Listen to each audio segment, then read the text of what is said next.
చెప్పుచున్నాను. దేవుడు మనకిచ్చిన 10 ఆజ్ఞలు. మొదటి ఆజ్ఞ, నేను తప్ప నీకు వేరొక దేవుడు ఉండకూడదు. రెండవ ఆజ్ఞ, నీ రూపమునైనను దేని విగ్రహమునైనను నీవు చేసుకొనకూడదు. మూడవ ఆజ్ఞ, నీ దేవుడైన యెహోవా నామమును వ్యర్థముగా నొచ్చరింపకూడదు.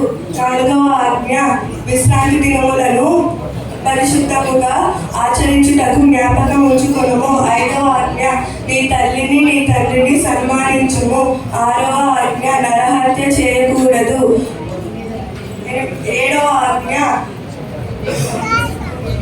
వ్యభిచరించకూడదు. ఎనిమిదవ ఆజ్ఞ, దొంగలించకూడదు. తొమ్మిదవ ఆజ్ఞ, నీ పొరుగు వారి మీద దొంగ సాక్ష్యం చెప్పకూడదు.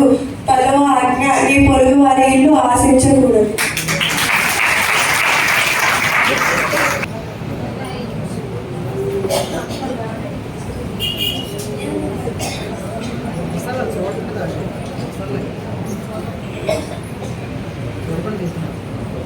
నా పేరు రాస్య. నేను 8వ తరగతి చదువుతున్నాను.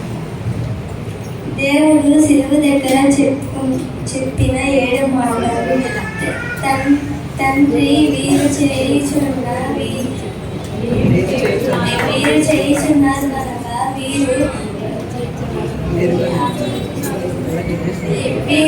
ఎవరు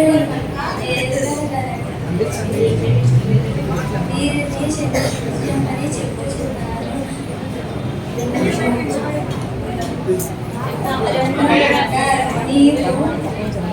నీవు నాతో కూడా పరదేశము అని నిత్యంగా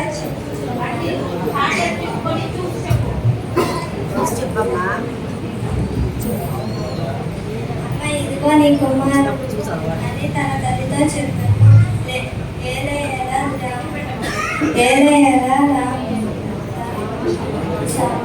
శపథని అని దగ్గరగా కేక వేశాను. లేఖనమును నెరవేరినట్లు నేను డబ్బుని చెప్పుచున్నాను. ఆ చెరువు పిచ్చుకొని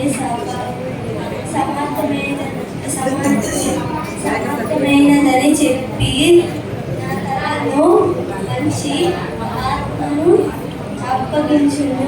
తండ్రి నీ చేతిని నా ఆత్మను అప్పగించు.